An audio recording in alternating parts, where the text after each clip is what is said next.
That one glorious word represents more than just the geography between the Sabine and the Rio Grande. It represents a unique idea and way of life.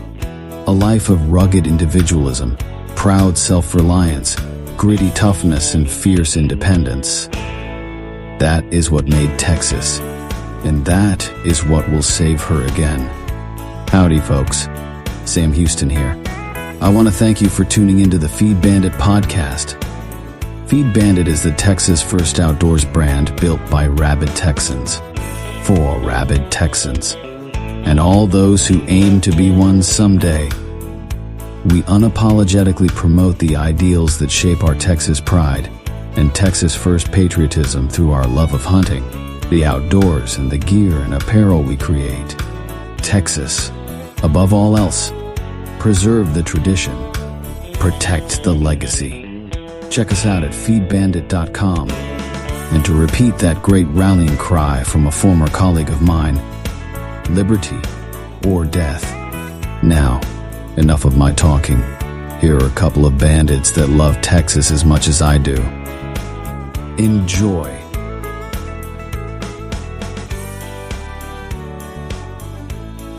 Well, howdy, folks. Welcome back to another solo podcast with your pal Corn Bandit here. Going to be talking today about something we talked about kind of in an earlier episode we did. Like, I think it was last week, but it was when me and my co-host Jimmy were talking about, obviously, about the tragedy there along the Guadalupe in the Texas Hill Country. It was kind of crazy actually talking about that episode. Obviously, it's something that we really didn't want to do because it just hits us so hard. As far as not only the total loss of life, but all the children. And it's just been really tough, obviously, for everybody, and then for people like us who are completely and totally on the outside, other than the fact that we are Texans and our fellow Texans are hurting, so we hurt.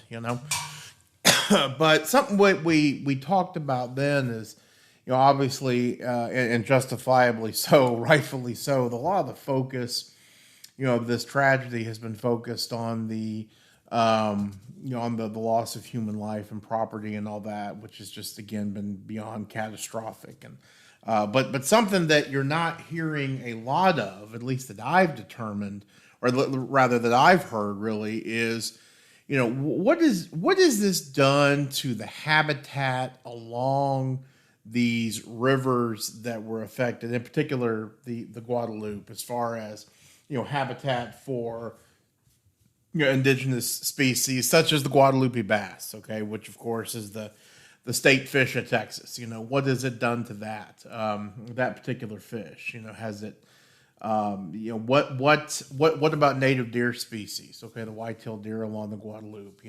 Obviously we know that there was some loss of life. You can go on to YouTube and and see the fawns being swept away, and of course all that kind of stuff. What is the loss there? But then of course there's the domesticated side of things. The dogs and the cats, and the cattle or goats and sheep that were along the river that were obviously caught up. But again, we don't really hear I have not heard, that is, a lot about kind of the way it affects the wildlife. Okay. And obviously that's extremely important. In particular, if we're talking about, the Guadalupe as far as a recreational asset is concerned for that area. People, present company included, people spend a good amount of money. It ain't fly fish in the Snake River up in Wyoming, okay? But as far as expense is concerned, but there's people that spend a nice pretty penny to rent a house near there and fly fish the Guadalupe. Either it's for some of the the trout that they release, or in particular the Guadalupe bass, which is, again, I said it earlier, but is the state fish of Texas. A fish that's indigenous to the Guadalupe. Actually, they just discovered it in January 2025 at one of in the San Antonio River, which is really cool because apparently that's not been somewhere where it's been before.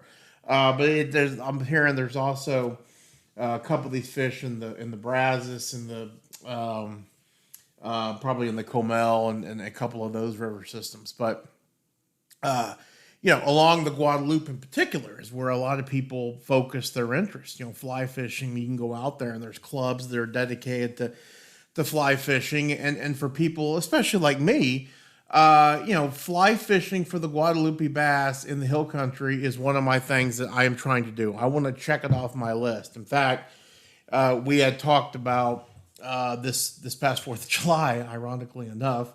One of the ideas that we were floating around is, do we go to Port A? Do we go to Concan and kind of stay there on the Frio? Or do we get a house on the Guadalupe? And of course, I was kind of clamoring for the Guadalupe. And one of the reasons why is so I could go after the Guadalupe bass, just to check that off my list. How cool is that? I caught the state fish of Texas, So again, what's the repercussions of the the altered landscape now that is kind of the new Guadalupe River after this unimaginable flood? There was an article I read, believe it or not, from the Washington Post, who obviously I can't stand. Really was actually pretty tame. It wasn't more than any biases or anything like that. But he was interviewing a river guide who was going down the river, and he was just kind of, looking at all the junk, in the trees. Okay, and then the trees on the riverbank that had been uprooted, things of that nature. So that's, when I read that, that's kind of one of those things that got me thinking, okay, what does this do? I think on one side, obviously it's horrific because just of the loss of life of these, potential aquatic species, which of course, again, not saying that's, anything more than it's a fish, okay, but an animal's an animal, right? But like right now, the river is dirty. It's had cars in it, and God knows everything else. So what kind of impact is that going to have on the habitat of the aquatic creatures that the Guadalupe bass and other native fish, species feed on in there? I know right now it's extremely muddy, it's murky, it's going to make it difficult for the fish that are typically, used to feeding in a very crystal clear, beautiful, not all the time, but majority of the time, I'd say, ecosystem or environment rather. So is that going to affect them kind of more in the short term? Well, then I also wonder to myself, okay, well, one of the things this article specifically mentioned was, the trees that had fallen over and then been uprooted and all that kind of stuff. Well, as we all kind of know, if you're in a lake or a pond type situation, when you're prepping or you're wanting to go target fish, you target structure, okay? And I think the same will definitely be said for fishing the river. And I've obviously been fly fishing my whole life, and one of the areas that we target are overhangs. Obviously in a flowing water situation, you don't want to put your fly or your lure right up against right underneath that structure, okay? But you want to get as close as you can. So, I think on one side, one can make an argument that these fallen trees and all this kind of stuff, assuming they God willing they stay there, right? Actually could be beneficial. For the fish species and all that kind of stuff, for like and it's the other ones too, the mammals, the raccoons and stuff. It's going to give them the ability to get down there and to get their prey a lot easier as well. So, I definitely think that there's kind of pros and not really no pros to this, obviously, but there are not so bad things and potentially bad things that have come out of this. As far as the wildlife is concerned. Something else that kind of really kind of drew my interest is there's a lot of big time ranches down there, okay? The hill country is arguably one of the most gorgeous places in the entire state of Texas. Really, in my opinion, in the entire world. Okay, but I'm slightly biased. Some of the ranches down there are absolutely pristine, just gorgeous. And that area is kind of one of the forefathers, if you will, when it came to the exotic game, importation and hunting and all that kind of stuff. Consequently, what has also been one of the areas where now exotic game have done so well in Texas because our habitat mirrors so much of this exotic game's original native habitat that we're actually sending animals back over into their native habitats. Okay, I mean, you've heard about that for the scimitar oryx, the black buck antelope, actually, I believe the axis deer as well, which is kind of crazy to hear that. But so again, Texas really plays a pivotal role in those species and in their their overall world health and whatnot. In fact, it wasn't too long ago where a couple of nut jobs from some environmental group wanted to make the scimitar oryx, the damsel gazelle, and the addax, and one more, I can't remember the name of it. They actually, since they were on the threatened and or endangered species list, they actually wanted to make them not huntable here in the state of Texas, where arguably we've got incredibly healthy herds of these particular animals. Well, what did the ranchers do before they could pass any sort of resolution or bill? They basically said, okay, fine, that's great. You do that. We're going to offer, we're going to end up selling all these animals, and the ones we can't sell, we're going to shoot them. Okay? We're going to shoot them because this is our livelihood.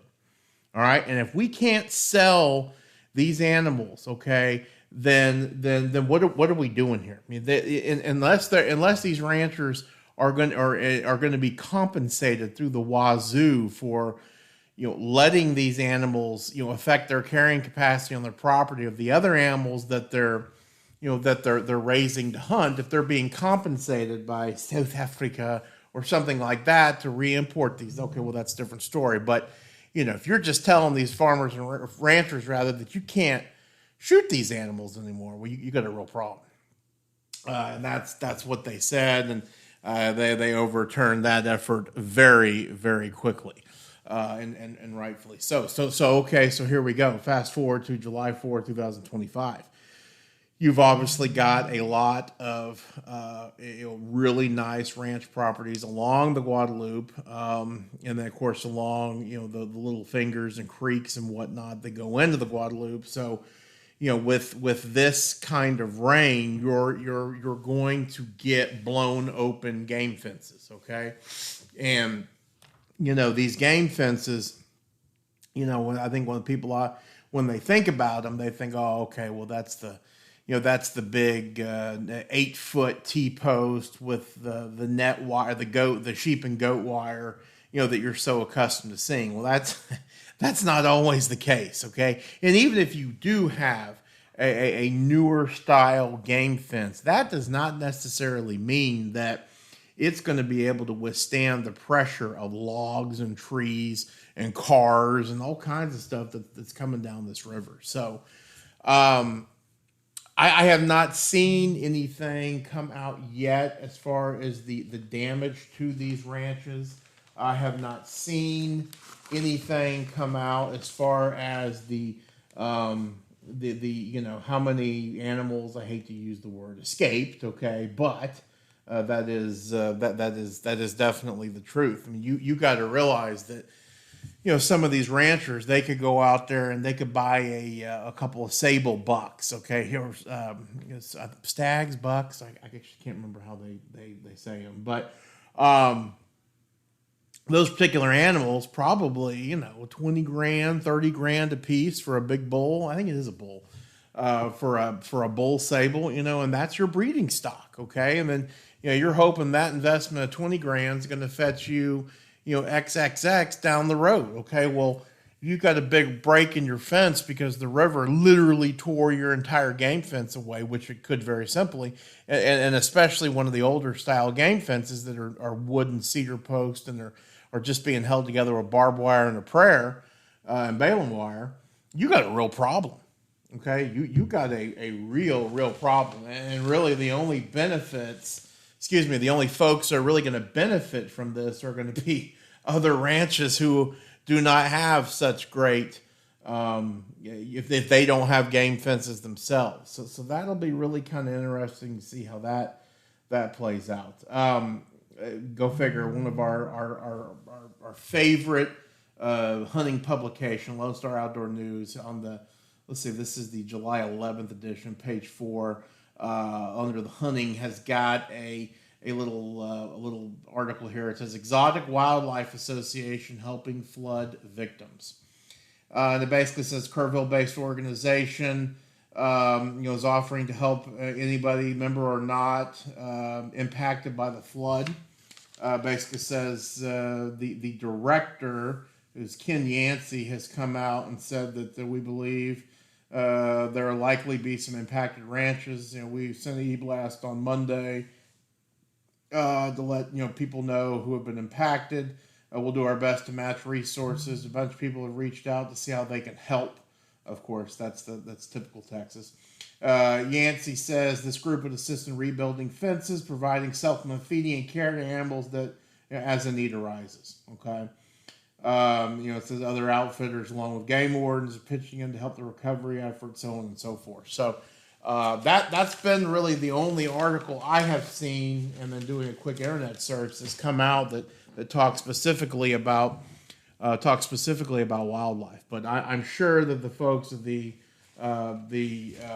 Texas Exotic Game Association will have Exotic Game Wildlife Association rather will have some stuff on that probably here in the future. So again, we focus, and rightfully so, on the human aspect of that's been impacted, the loss of life and all that, but also the loss of wildlife and habitat and all that kind of stuff. Obviously nowhere near as big of a deal, but still something to think about. How is this going to affect how's this going to affect these ranches, things of that nature. I would not be surprised, talking about game fences blowing open, to hear a hunter say, "Oh yeah, I was sitting in my deer stand on November 4th. The feeder goes off, and here comes a bull elk." Which of course, in the hill country is not out of the ordinary. Okay, they got all kinds of stuff running around. It's like a buffet of hoofed animals. It's awesome, but I think you're going to start to see some of these, what they call super exotics, especially if these ranches have been affected, get out, and it'll be interesting. And I then think that you will probably see, I don't think that you'll see changes to the game fence design because, unlike ice chest, I'm not sure that you can make them any better other than concrete. Okay. And by ice chest, I'm referring to Yetis, of course. But I think it'll be interesting to see the way they outfit these ranches going forward, as far as if they've got, it's depending how much acreage they got, of course, of where, they're going to put their pins, not pins, but, if they've got super exotics, okay, well, we have them along the river pasture, let's move them more to the center, so on and so forth. Probably something that, hopefully they have thought about, so you're not losing any of those valuable animals. But again, remains to be seen. Still very, very young for this or new rather, for this horrific situation. So anyway, that's just a quick little thought, something that I've been thinking about that I would like to share it. So as always, as we always say, guys, hey, support your local feed store and stay with Texas, baby. Well, I hope the Bandits gave you an interesting episode that either entertained or educated you. Or better yet, both. Hell, I told them this podcasting thing looks harder to do than defeating Santa Ana. So if you would, please help them out by sharing it with all your like-minded friends to help the Bandits get the word out.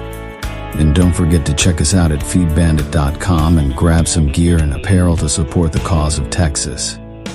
Remember, Texas, above all else, preserve the tradition, protect the legacy. Finally, as I said some time ago on the eve of the great battle, and I vigorously repeat here again, be men, be free men, that your children may bless their father's name. Well, fellow bandit, until next time.